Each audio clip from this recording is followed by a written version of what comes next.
Pagi semuanya. Selamat pagi, Bu. Ibu. Udah 24 ya, saya mulai aja ya yang hari ini. Jadi kemarin terakhir kita sampai di satuan-satuan yang sering kita pakai sehari-hari. Ya. Iya, Bu.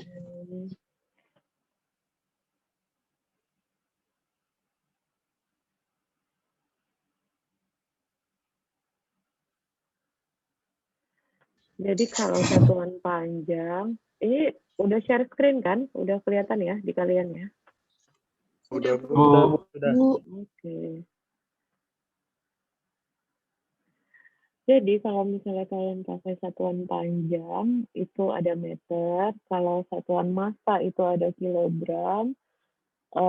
Satuan waktu itu ada second, yang satuan internasional ya. Lalu satuan listrik itu ada ampere, satuan panas itu ada Kelvin, dan satuan mol itu ada mol. Mol itu rumusnya apa? Ada yang ingat mungkin SMA-nya?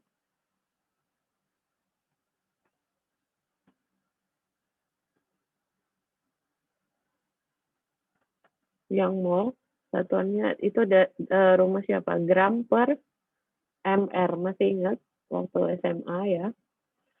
Oke. Next. Ini satuan turunannya. Satuan turunan itu biasanya sudah area. Area itu kalau luas itu meter kuadrat. Kalau volume itu karena sisi kali sisi kali sisi maka dia meter pangkat 3. Kalau dia kecepatan, kalau kalian naik mobil misalnya pasti ada meter per sekon, jadi berapa meter yang kalian capai dalam 1 detik, misalnya seperti itu. Dan seterusnya dan seterusnya. Kita lanjut konversi satuan. Konversi satuan ini, jadi kalau misalnya di kita di nasional biasanya kan satuan tuh pakai dalam meter. Kalau tinggi badan biasanya dalam meter. Tapi kalau misalnya di luar negeri sering orang pakai tingginya berapa kaki, itu feet, pakai satuannya feet. Jadi nanti kalau misalnya kalian mau ke luar negeri berarti harus konversi tinggi badan kalian dari meter ke feet. Lalu kalau misalnya di luar negeri, kalau misalnya meja ukurannya berapa sih? Bukan 1 meter kali 1,5 misalnya, dia biasanya dalam inci. Maka dalam 1 meter itu adalah 39,37 inci. Ini konversi satuan aja, jadi berarti kalau 1 meter 39,37 inci, kalau 1 inci berapa berarti? Berarti 1 inci adalah 1 per berapa?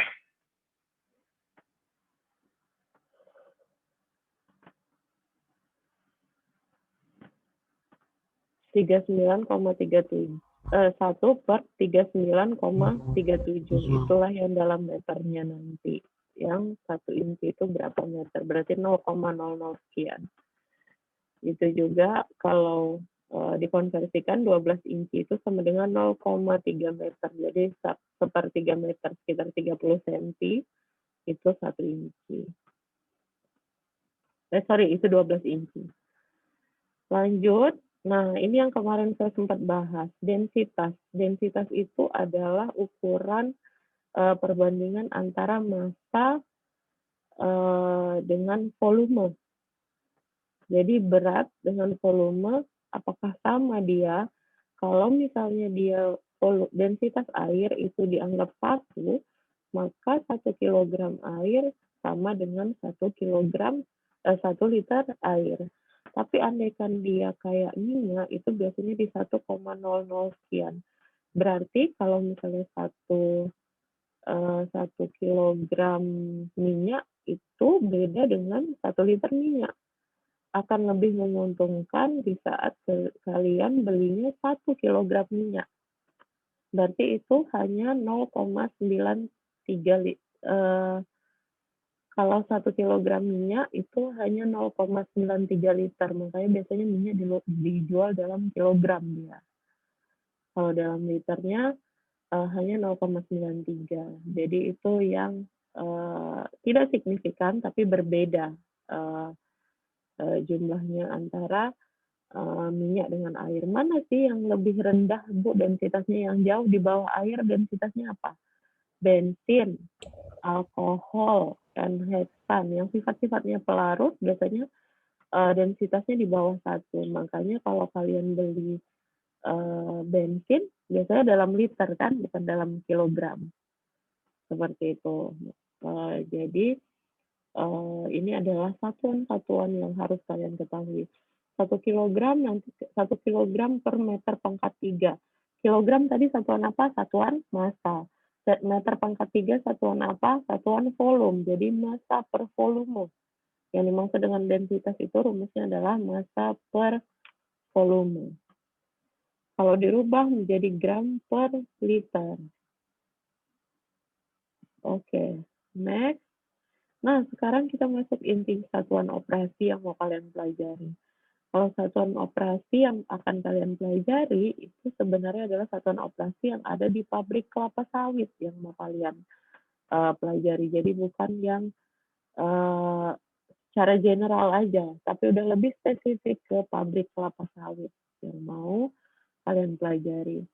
Nah, kalau kalian mau pelajari pabrik kelapa sawit satuannya apa saja, maka yang pertama harus kalian tahu adalah apa saja proses di suatu pabrik kelapa sawit. Apa saja sih yang mulai dari kalian lakukan di awal sampai di akhir. Nah, nanti baru kalian harus tahu satuan operasinya dari masing-masing tahapan. Saya nanti setelah ini akan share video. Videonya cuma dalam bahasa Inggris, sama kelas A saya juga kasih, karena intinya ada di mata kuliah teknologi pengolahan kelapa sawit. Itu semuanya tentang itu. Tentang tahapan apa saja dan lain-lain. Nanti saya share videonya untuk kalian pelajari. Untuk pertemuan selanjutnya nanti kita akan bahas tahapan-tahapannya. Secara singkat saya bahas dulu.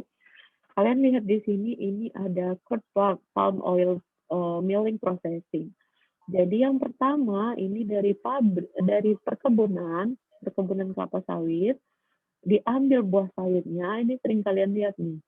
Kalian masuk ke di atas, masuklah dia ke dalam truk-truk yang sering kalian lihat, atau kalau rumahnya di daerah perkampungan tuh banyak sering bawa pakai truk-truk keluar dari kebun si buah kelapa sawit, lalu dibawa ke pabrik. Dibawa ke pabrik, pertama-tama kalian timbang dulu di jembatan timbang. Kalau kalian perhatikan nanti ada jembatan timbang waktu pertama kali masuk, agak naik tanjakan ke atas, si buah sawit itu akan ditimbang. Nah, di situ pasti ada yang akan diukur. Masanya itu diukur dalam kilogram. Ingat ya, masanya akan diukur dalam kilogram. Itu satuan operasi yang ada di jembatan timbang. Nanti yang pertama kali tertimbang itu adalah buah sawit ditambah truk. Betul? Karena truknya ikut ditimbang kan? Truknya ikut ditimbang, ingat ya, truknya ikut ditimbang. Padahal yang mau kalian tahu hanya buah sawitnya. Ya kan? Truknya kan kalian nggak mau tahu. Jangan lupa di sana kalian harus tahu nanti biasanya kapasitas pabriknya itu kan akan diolah dalam ton ya. Jangan lupa satuan operasinya lagi tuh. Kalau 1 ton itu sama dengan 1000 kilogram. Betul?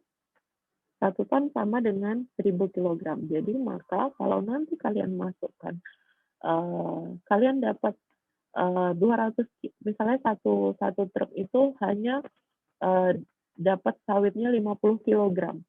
Berarti untuk mengoperasikan pabrik, berapa truk sih sawit yang harus masuk? Nah, itu nanti harus dihitung. Itu adalah satuan-satuan operasi yang harus kalian pelajari. Nah, nanti kalian dapat baru dalam berat truk ditambah berat sawit. Lalu setelah itu dia akan dikirim ke loading rem namanya untuk menjatuhkan si buah sawitnya itu. Setelah buah sawit tadi dijatuhkan, maka si truknya akan keluar kembali ke melewati jembatan timbang. Tadi kalian dapat truk yang dapat berat truk ditambah buah kelapa sawit. Nah, sekarang setelah buahnya kosong, maka kalian hanya akan dapat berat truk. Kalian pernah tahu neto, tara, bruto, pernah? Neto itu adalah berat bersih. Mau kalian Bu, cari pernah. tahu, yang pasti adalah berat bersihnya, bukan berat kotornya. Jadi brutonya tadi adalah berat truk ditambah berat sawit, lalu netonya adalah hanya berat sawit, maka taranya atau berat wadahnya atau berat tempatnya itu pasti adalah berat truk. Dari situ neto sama dengan bruto dikurang tara, maka kalian dapat berat sawitnya berapa. Nah, berat sawit inilah yang harus nanti kalian konversi ke dalam ton, karena biasanya kapasitas olah pabrik minimalnya itu adalah 30 ton. Seperti itu. Nah, setelah itu masuk ke dalam apa? Setelah masuk ke dalam loading rem, maka dia akan turun ke dalam lori atau ke dalam conveyor. Ada 2 jenis, nanti kita bahas. Setelah itu buah sawit itu akan direbus. Nah, kalau udah direbus, nanti direbus tuh ngapain lagi? Di dalam perebusan pasti ada suhunya berapa derajat. Pasti kan, namanya direbus, pasti ada suhu berapa derajat. Karena perebusannya dalam vakum, maka pasti ada yang namanya tekanannya berapa bar. Lalu, apalagi yang perlu kalian tahu di situ? Kalau berapa tekanan masuk, berapa tekanan keluar, itu harus tahu. Itu di sterilizer nama stasiun, yaitu perebusan. Lanjut, sesudah direbus, maka dia akan dipisahkan dari tandan buahnya. Kan tadi masuk dalam bentuk berondolan yang besar-besar, kalau kalian tahu kan dia dalam bentuk yang kayak besar, piringan gitu, isinya buah-buah. Nah, ampasnya mau dikemanain? Makanya ampasnya nanti mau dibuang di tracing. Nampak di sini ini tracing yang tandan buah kosongnya itu dikeluarkan. Nah, lanjut lagi ke yang namanya yang tinggal yang biji-bijinya. Biji-bijinya itu masuk ke dalam proses pressing. Pressing ini artinya apa? Pressing ini artinya ditekan. Sebelum ditekan dia balik lagi di dalam wadah yang ini digester atau digesting, itu dia direbus kembali. Ada panas di sini dan ada pisau. Kan kalau buah sawit itu bentuknya masih bulat-bulat kan. Untuk mengeluarkan minyaknya kan dia paling banyak dari si daging buahnya kan. Maka di dalam digesting yang di sini, nih digesting, ini akan dicacah-cacah buah sawitnya. Udah. Kalau namanya ada pisau yang dicacah, dia akan mutar-mutar, digesting, maka pasti ada kecepatan putar, ya kan? Ada kecepatan putar pisaunya. Ada berapa jenis pisaunya? Nah, kecepatan putar pisau itu juga dalam RPM biasanya. Nah, kalian harus tahu itu satuan operasi lagi di dalamnya. Lalu suhu yang ada di digesting, kalau suhu di sterilizer tadi itu di atas 100, maka suhu di digester ini di bawah 100. Satuan operasi lagi sifatnya. Tekanannya diukur apa enggak? Diukur lagi di digester. Maka satuan operasi lagi. Pressing. Setelah dia dicacah-cacah, keluar minyaknya, barulah kalian press. Kalau sudah namanya press, berarti artinya tekan. Kalau sudah namanya tekan, berarti ada satuan penekanannya. Kalau terlalu kuat tekannya gimana? Kalau kurang kuat tekannya seperti apa? Maka itu adalah di pressing nanti. Kita cari tahu. Di pressing ini gimana sifatnya. Kalau pemisahan yang namanya pemisahan minyak dari buah, pasti prosesnya ekstraksi. Semua proses pemisahan itu namanya ekstraksi. Jadi, nanti ada juga kalian belajar, kalau kalian ingat di yang awal ada yang namanya ekstraksi, filtrasi, dan lain-lain. Lanjut, kalau sudah dipres, maka si minyaknya keluar kan? Minyaknya keluar ke klarifikasi. Di klarifikasi ini nanti minyaknya masih dipanaskan, tapi suhunya nggak boleh terlalu tinggi, 50. Maka nanti satuan operasi lagi jatuhnya. Kalau misalnya dia sudah dipanaskan, yang ada lumpur-lumpurnya ikut harus diendapkan. Nanti sesudah diendapkan, dimurnikan lagi.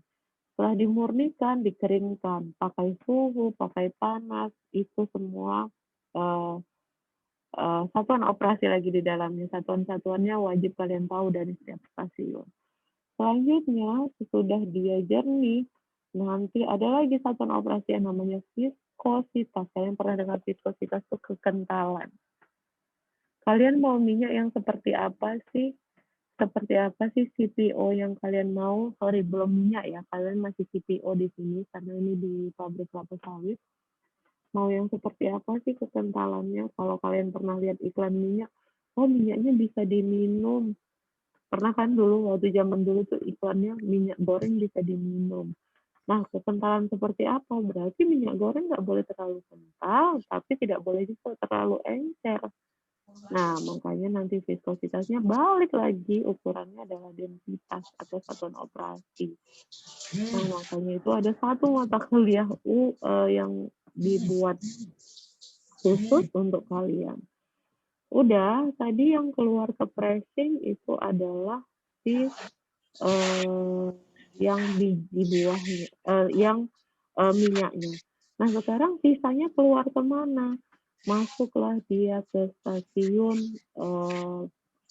pemecahan biji. Maka biji dari kelapa sawit itu masuk ke stasiun pemecahan biji, pemisahan kernel dan lain-lain.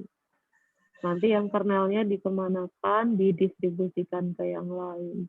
Itu secara umum. Saya lebih suka jelasin pakai video. Minggu depan saya detailkan lagi pakai video. Tapi secara garis besar nampak ya proses di pabrik kelapa sawit itu apa aja tahapannya. Sampai kalian dapat CPO atau curd palm oil. Di storage, nanti udah di storage baru dikirim lagi ke refinery. Refinery ini apa? Untuk pengolahan selanjutnya. Bisa jadi minyak, bisa jadi mentega, dan lain-lain. Nah, sekarang setiap proses dapat digambarkan urutannya satuan-satuan kegiatan yang unik. Makanya tadi saya bilang, di setiap tahapan itu punya satuan-satuan yang berbeda. Bahan baku melalui proses menjadi produk. Sebenarnya, hukum kekekalan bahan itu akan membuat zat yang masuk itu sama dengan zat yang keluar. Artinya apa? Dari awal kalian sudah mau ambil minyak sawit di dalam biji sawit, di dalam buah sawit. Tapi awalnya wujudnya apa? Akhirnya wujudnya apa? Lalu prosesnya apa saja? Itulah yang mau kalian tahu. Nah, lanjut, ada jenis-jenis proses. Yang pertama itu ada proses yang keadaan tetap, ada yang proses keadaannya tidak tetap. Kalau di buah sawit prosesnya keadaan tetap atau keadaan tidak tetap, kira-kira masuk buah nih, keluar minyak, tetap atau tidak tetap? Tidak tetap. Tidak tetap, betul. Jadi ada lagi yang operasinya per jumlah, ada yang operasinya terus-menerus di dalam prosesnya. Lanjut, nah ini contoh-contoh dari pengolahan bahan padat. Ada yang memecah dan menggiling. Kalau pemecahan atau penggilingan itu adalah unit operasi yang memberikan gaya pada bahan padat yang lebih besar untuk menghasilkan suatu kumpulan partikel yang lebih kecil. Kalau di kita ada memecah, di pabrik kelapa sawit ada memecah. Ingat tadi saya bilang di pabrik kelapa sawit ada namanya digester. Digester itu dicacah. Udah dicacah, diputar, digiling lagi. Jadi ada supaya apa? Supaya buah sawitnya tercabik-cabik, supaya minyaknya bisa keluar. Pemecahan itu adalah unit operasi yang memakai sejumlah besar energi. Ingat ya, kalau misalnya sudah jelas dia kalau dia sudah namanya mencacah, memecah, menggiling, pasti ada energi di dalamnya untuk menghasilkan itu. Oke, saya lanjut. Tujuan pemecahan dan penggilingan. untuk memperluas permukaan dari benda padat. 2, untuk mencampur bahan padat dengan bahan padat lain atau dengan cairan seseragam mungkin. Yang ketiga, untuk memisahkan satu komponen dari yang lain. Nah, makanya kalau di dalam proses pabrik kelapa sawit, kalian cacah-cacah si buah sawitnya, tujuannya adalah untuk memisahkan ampasnya dengan si minyak buah sawitnya. Oke, lanjut. Bahan padat dapat dipecahkan berbagai cara yang berbeda, tetapi hanya 4 metode yang biasa digunakan pada mesin pemecah, yaitu ada tekanan, nah itu di stasiun press, pukulan, gesekan itu pemutaran, pemotongan itu yang saya bilang menggunakan pisau. Jadi ini kita lakukan di pabrik kelapa sawit. Nah, mesin pemecah atau crusher, mesin ini bertugas melakukan kerja berat, memecahkan bongkahan besar menjadi kepingan kecil. Ini ada di stasiun pemecahan biji nanti, di stasiun kernel. Lalu ada mesin giling, memperkecil menjadi serbuk atau 40 mesh. Ini ukuran. Nah, si mesh ini adalah contoh satuan ukuran benda padat. Jadi ada hammer mill, ini alat-alatnya ya, ada hammer mill, impactor, attrition mill, roll mill, rod mill, ball mill, tube mill, ini semuanya untuk mengubah ukuran. Jadi tepung yang diayak, nah itu merupakan biasanya satuannya dalam mesh. Nah, ini ada jenis alat pemecah lainnya yaitu mesin giling ultra halus. Ada mesin pemotong. Kalau di digester yang kalian pakai itu adalah mesin pemotong. Makanya dia terdiri dari 5 mata pisau supaya mencacah-cacah si daging buah sawit. Jadi kalau misalnya nggak tercacah dengan pisau yang panjang, maka dia pakai pisau yang pendek. Kalau dia nggak bisa pakai pisau yang pendek, maka dia pakai pisau pemotong miring, modelnya miring. Nanti saya lihatkan di video. Nah, kalau pengayakan ini kita nggak pakai di pabrik kelapa sawit. Tapi kalau pengayakan ini gampangnya adalah kalau kalian mau bikin kue, misalnya kalian ayak dulu tepungnya. Kenapa? Supaya bongkahan-bongkahan besarnya itu tidak masuk ke dalam kuenya atau jadi susah melarutkannya atau mengaduknya. Makanya biasanya diayak dulu si tepungnya. Pengayakan itu tujuannya untuk menghasilkan campuran butir dengan ukuran tertentu. Makanya biasanya kalau mau buat kue, pakai tepung terigu, pakai tepung gula. Kenapa gulanya ditepungkan dulu? Untuk menghasilkan campuran yang merata. Kalau gula kan kondisinya lebih berbulir-bulir kan dibanding si tepung terigu misalnya. Nah, makanya biasanya gulanya dibentuk dulu menjadi tepung. Kalau kalian biasanya di rumah, seringnya itu pakai blender, dihaluskan dulu. Ada beberapa sudah dijual juga sih tepung gula secara komersial. Tapi kalau misalnya kalian ada gula di rumah, oh jadi nggak bisa buat kue, Bu. Oh ya bisa, kalau misalnya ada blender tinggal haluskan, ayak sama lah ukurannya. Jadi lebih bagus hasilnya. Lanjut. Nah, nih pada saat proses pengayakan atau gambar yang di samping itu ada massa yang tertahan. Kenapa dia tertahan? Berarti ukuran dia lebih besar daripada ukuran lubang ayakannya. Jelas ya? Kebayang ya, kalau misalnya kalian masukkan ke ayakan seperti ini gula, pasti sedikit sekali yang turun. Gula pasir pasti sedikit sekali yang turun. Tapi kalau yang kalian ayak tepung, pasti banyakkan yang lolos ke bawah atau banyakkan yang turun ke bawah. Lanjut, faktor yang mempengaruhi efisiensi pengayakan. Bentuk butiran. Jadi inilah tadi, kalau makin besar ya makin nggak lolos. Gerakan dan waktu tinggal. Jadi kalau kalian masukkan si tepung ke dalam ayakan tapi nggak kalian goyang, ya pasti yang turun sedikit kan. Berarti kalian harus goyang-goyang ke kiri ke kanan supaya turun. Kelembapan. Kelembapan ini maksudnya apa? Tepung kalau udah basah, kalau mau kalian ayak lagi pasti nggak bisa kan? makanya harus dalam kondisi kering. Lubang ayakan, nah itu tadi seberapa besar sih ayakannya? Kalau ayakannya kecil, ya pasti lebih susah turunnya. Tapi kalau lubang-lubang ayakannya besar, pasti lebih cepat turunnya. Muatan listrik statis ini lebih seperti goyangan. Kalau misalnya kalian manual, maka kalian yang goyang-goyangkan. Tapi kalau di ayakan-ayakan yang sudah di laboratorium, dia biasanya sudah pakai alat getar untuk supaya si tepungnya atau serbuknya itu turun ke bawah.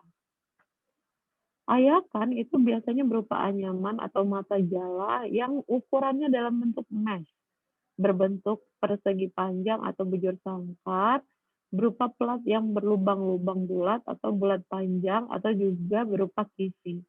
Jadi yang lebih halus lagi biasanya apa ya Bu? Kalau misalnya di atas ayakan lagi biasanya untuk saringan santan. Kalau kalian pernah lihat saringan santan, itu pasti lebih halus lagi karena yang mau dia saring itu biasanya dalam bentuk sudah cairan. Maka saringannya lebih halus lagi. Kalau enggak santan-santannya akan lolos. Bahan ayakan itu ada dari baja, nikel, tembaga, kuningan, perunggu, sutra, dan bahan-bahan sintetik. Ciri-ciri ayakan itu ada ukuran mata jala, jumlah mata jala per satuan panjang per inci sering sama dengan nomor ayakan. Jadi ada nomor 14/20. Dia adalah lolos pada mesh 14 dan bertahan pada mesh 40. Jadi kisaran meshnya itu adalah 14/20. Perhatikan ini ada jenis-jenis ayakan, ada 10 mesh, 12 mesh, 18 mesh, 20 mesh, 26, 30. Ini nanti kalau kalian penelitian baru paham nih ukuran-ukuran kayak gini. Semakin tinggi meshnya, maka dia akan semakin halus. Kenapa dia semakin halus? Balik ke yang kondisi awal, bahwa si mesh itu adalah jumlah mata jala. Artinya apa? Lubang kecil-kecilnya ada berapa dalam 1 cm? Kalau makin banyak lubangnya, maka berarti semakin rapat kan? Jadi kalian bisa lihat kalau di antara adik yang ada di sini, pasti yang paling halus atau yang paling susah turun ada di 100 mesh. Jelas ya? Yang paling gampang turun ada di 10 mesh. Jadi jangan salah konsepnya. Mesh itu adalah jumlah lubang per 1 cm. Berapa sih lubangnya di 1 cm? Maka itu satuannya dalam mesh. Nah, nih bisa lihat. 2 mesh, ada peta, 10, 20, 25, dan selanjutnya. Tiba 100 mesh, kotaknya udah kecil, udah nggak kelihatan lagi. Maka makin tinggi meshnya, makin padat jarak antara lubang di ayakan gitu. Susunan mesh, ini ada 140, 175, dan lain-lain. Ini contohnya ya. Nah, selanjutnya ada namanya vibrating screen. Ini yang saya bilang kalau misalnya dia di pabrik sudah ayakan itu pakai getaran, makanya ada muatan arus listrik katanya. Jadi ini getar-getar supaya turun. Karena kalau misalnya di pabrik kalian goyang-goyang, misalnya di pabrik kue, kalian goyang-goyang ayakan, kapan selesainya, berapa orang yang harus kerja, maka ada vibrating screen namanya. Dari hasil ayakan, kita dapat menentukan ukuran partikel, lalu diameter partikel, lalu permukaan spesifik campuran, lalu luas permukaan, lalu luas permukaan spesifik, dan ukuran partikel rata-rata. Gampangnya seperti ini. Kalian tahu pernah minum CDR? Atau kalau karena lagi pandemi ini sering minum CDR kali ya, yang minuman effervescer yang kalian masukkan ke dalam air, lalu dia bunyi dan dia larut. Tahu itu? Tahu, Bu. Yang seperti itu tahu ya? Tahu. Nah, sekarang saya mau tanya nih, kalau minuman effervescer seperti itu kalian masukkan nih ke dalam air, Kalian tunggu dia larut. Kan tadi dalam bentuknya tablet ya, biasanya tablet bulat gitu kan. Nah, sekarang saya rubah sistemnya. Saya mau halusin dulu si tablet tadi, tablet Effervescer tadi mau saya halusin dulu. Sesudah saya halusin, baru saya masukin ke gelas. Nah, satu lagi saya masukkan tablet Effervescer ke dalam gelas tanpa saya haluskan. Kira-kira mana yang duluan larut? Mana yang duluan lebih cepat bisa langsung kalian minum? Yang kalian halus, Bu. hancurkan, Yang halus, Yang Bu. halus, Yang Bu. dihaluskan. yang halus. Betul, yang halus. Kenapa yang halus? Karena luas permukaan bidang sentuhnya dengan air lebih besar. Jelas ya? Kalian kebayangin lah, kalau misalnya dia udah serbuk kecil-kecil, pasti langsung kena kan ke air, sedangkan yang buat dia larut kan air tuh. Tapi kalau dia dalam bentuk tablet, maka luas permukaan bidang sentuhnya biasanya yang atasnya saja dulu, atau yang bagian bawah dulu, baru dia habis pelan-pelan. Itulah yang dimaksud dengan luas permukaannya. Kalau semakin luas permukaan bidang sentuhnya, maka dia akan lebih cepat larutnya. Jelas ya sampai di situ? Jelas, Bu. Oke, saya Jelas, Bu, jelas. lanjut. Ini contoh perhitungan pengayakan, bahannya jagung, ini tepung jagung ya.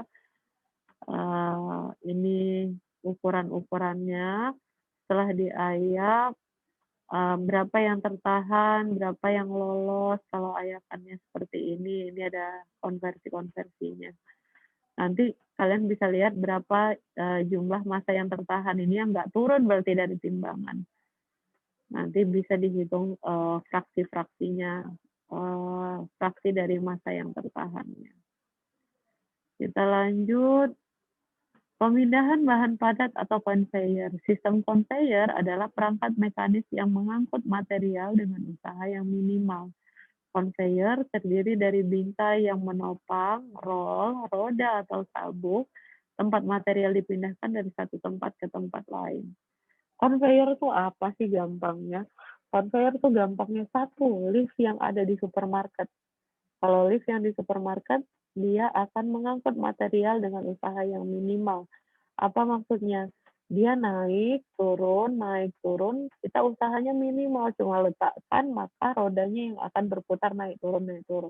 Itu contoh conveyor. Sama lagi sifatnya dengan eskalator, tangga berjalan, tahu? Itu juga contoh conveyor. Pemindahannya gimana? Pindahkan kalian dari lantai 1 ke lantai 2 tanpa perlu kalian mengeluarkan energi. Kalian berdiri aja di eskalatornya. Itu contoh conveyor. Makanya perangkat mekanis yang mengangkut material dengan usaha yang minimal. Apalagi kalau kalian pernah lihat di bandara, di saat koper-koper keluar, ada yang muter-muter jalan di conveyor itu, tas kalian atau bagasinya, itu Bu, juga prinsipnya benar, Bu. conveyor. Ya kan? Nah, itu conveyor juga. Jadi makanya dia mengantarkan benda-benda untuk muter keliling-keliling supaya kalian gampang ambilnya. Itu contoh conveyor.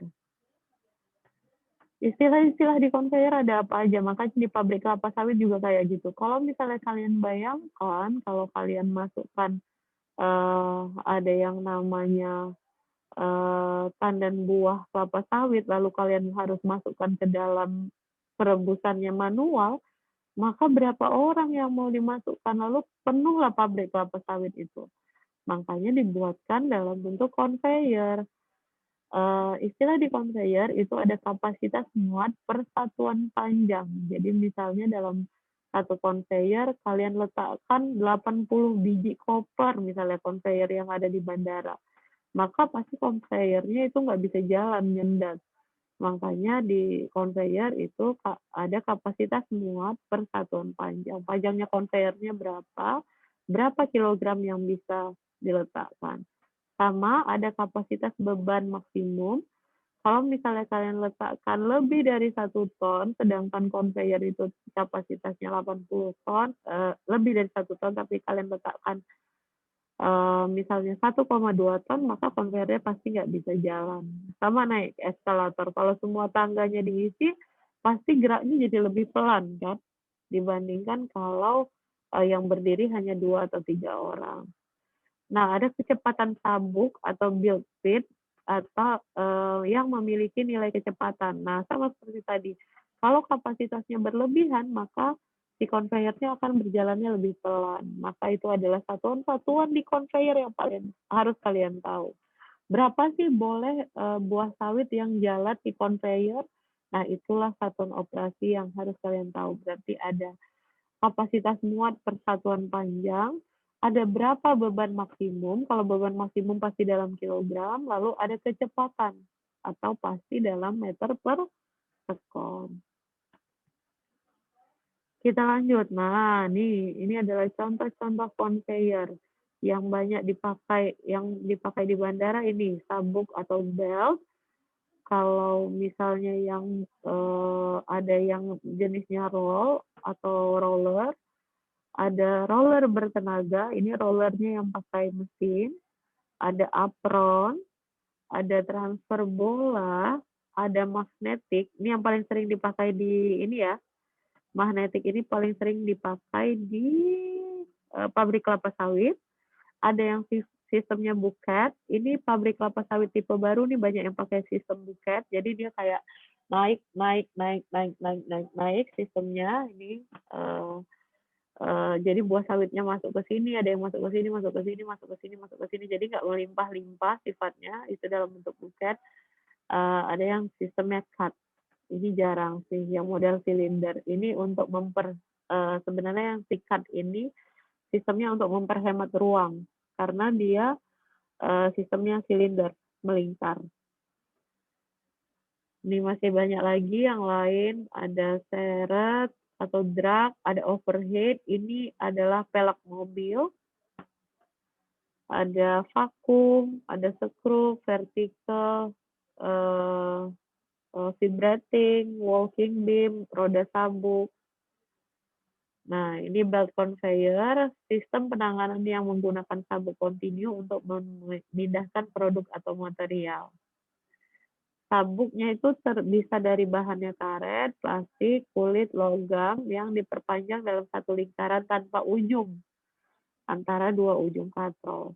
Biasanya satu atau kedua ujungnya memiliki gulungan di bawahnya. Inilah yang sering ada di bandara biasanya dari karet. Kalau yang roller conveyor itu roller paralel yang dipasang dalam bingkai untuk mengantarkan produk baik dengan menggunakan gaya gravitasi. Kalau ini kayaknya kalau sebelum masuk ke bandara ada nih di roller di pintu depan bandaranya banget, yang sebelum masuk, sebelum security checking itu ada nih roller conveyor ini. Jadi dia nggak pakai mesin, hanya untuk menggelindingkan saja si roller conveyor ini. Yang apron menggunakan bilah atau plat yang terbuat dari baja atau kayu atau bahan lain yang biasanya dipasang pada rantai roll untuk menyampaikan produk. Ini biasanya benda besar dan berat termasuk peti, drum, atau pellet. Ini biasanya sering dipakai di pembangunan gedung atau perumahan.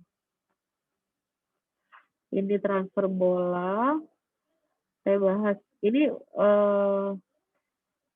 kalian udah dapat kan ininya? Udah catat ya nanti share-nya satu-satu. Saya bahas yang paling perlu-perlu saja. Itu yang perlu kalian ketahui tentang conveyor dan jadi ada 2 ya, udah sampai 2 nih untuk mengejar ketertinggalan karena ini sebenarnya udah pertemuan keempat kan hari ini. 2 pertemuan lagi kalian sudah harus UAS. Makanya saya kejar hari ini semuanya. Jadi ingat bahwa kalian harus tahu tentang pemecahan benda padat tadi, gimana cara penanganan benda padat menjadi yang lain, karena itu inti dari si satuan operasi, karena kalian itu yang kalian lakukan di pabrik kelapa sawit, mengubah dari buah sawit menjadi mengambil minyak inti sawit atau crude palm oil. Berarti di situ ada perubahan benda padat menjadi benda cair di dalam hal ini. Apa saja tadi? Makanya ada yang namanya proses, ya kan? Masih kelihatan ya ininya? Share screen saya masih ke slide. Masih, kelihatan? Ya. Masih, Bu. jadi ada yang namanya perubahan benda padat, sudah pasti ada proses di dalamnya. Nah, prosesnya apa kalau yang di dalam kalian lakukan? Ini tadi prosesnya yang di awal. Yang awal sekali saya jelasin step by step. Nah, ini. Inilah yang namanya proses perubahan benda padat dari buah sawit menjadi minyak sawit. Nah, satuan operasi yang mau kalian tahu, stop di dalam sini semuanya nih. Ini yang mau kalian pelajari. Nah, tapi pemindahan perubahan dari benda padat ke minyak sawit yang kalian pelajari itu, selain itu pasti ada bukan hanya dari padat menjadi minyak, ada yang namanya dari benda yang besar ukurannya menjadi kecil.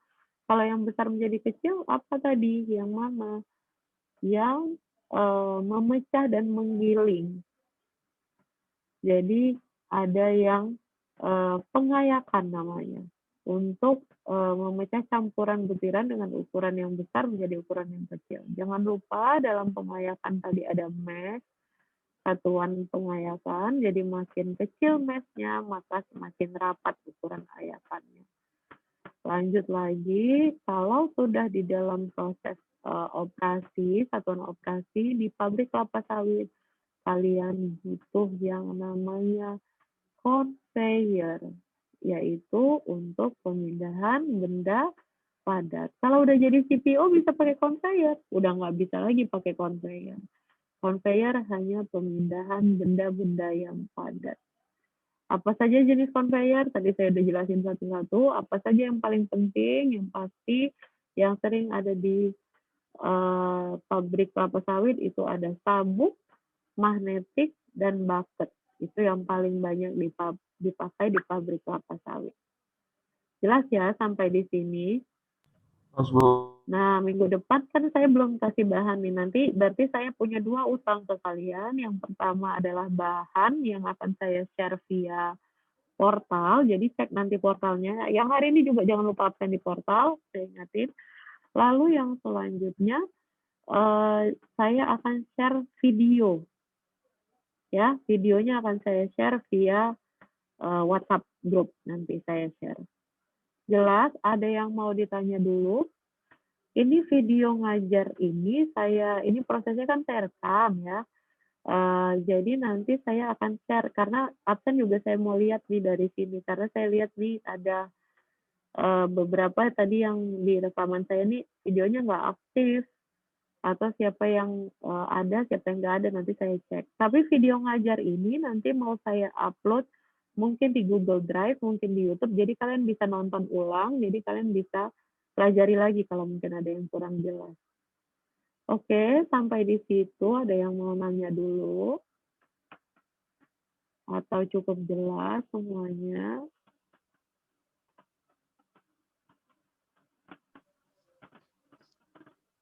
Cintanya, Bu. Ada nggak nih? Ayah, siapa? Saya, Bu, Fahrul Azmi. Oke, Fahrul, apa tuh? Tadi kan yang di bagian penimbangan di pabrik kelapa sawit, Betul. di situ kan kadang banyak terjadi kecurangan, Bu.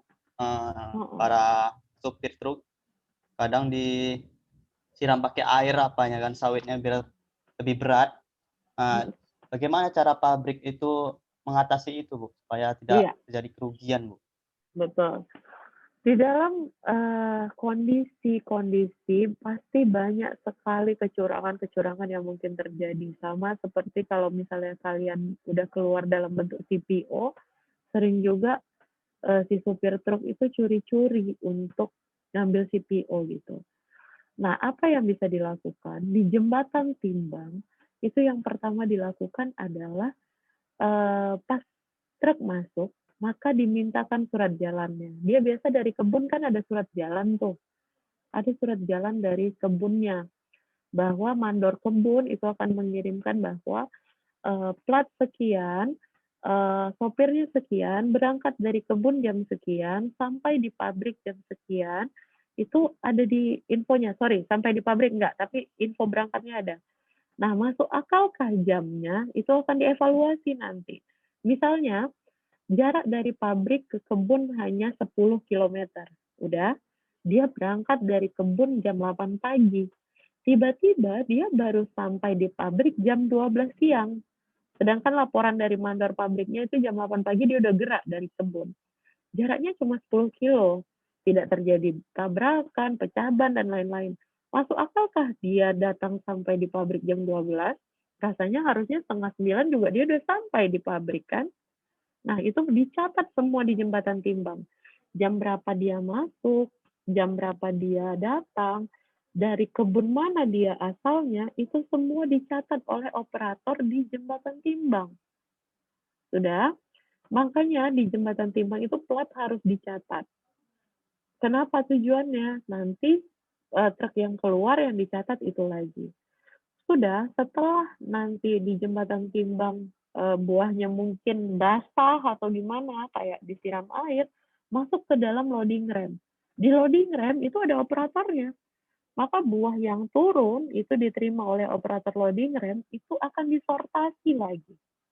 Jadi kalau misalnya turun nih dari truk A, buah dalam kondisi basah, ya, maka si mandor sortasi itu akan menyampaikan ke jembatan timbang, ini buah siapa yang kondisinya basah seperti ini. Maka nanti akan menjadi evaluasi. Itu juga saya jelaskan di teknologi pengolahan kelapa sawit bahwa biasanya kapan buah disortasi lagi, kapan buah tidak disortasi. Buah disortasi kembali kalau si pabrik membeli dari perkebunan rakyat. Misalnya pabrik kelapa sawitnya punya Sinarmas Group. Nah, Sinarmas Group biasanya tidak hanya mengolah buah kelapa sawit dari kebun mereka sendiri. Biasanya mereka juga mengolah buah kelapa sawit dari punya rakyat.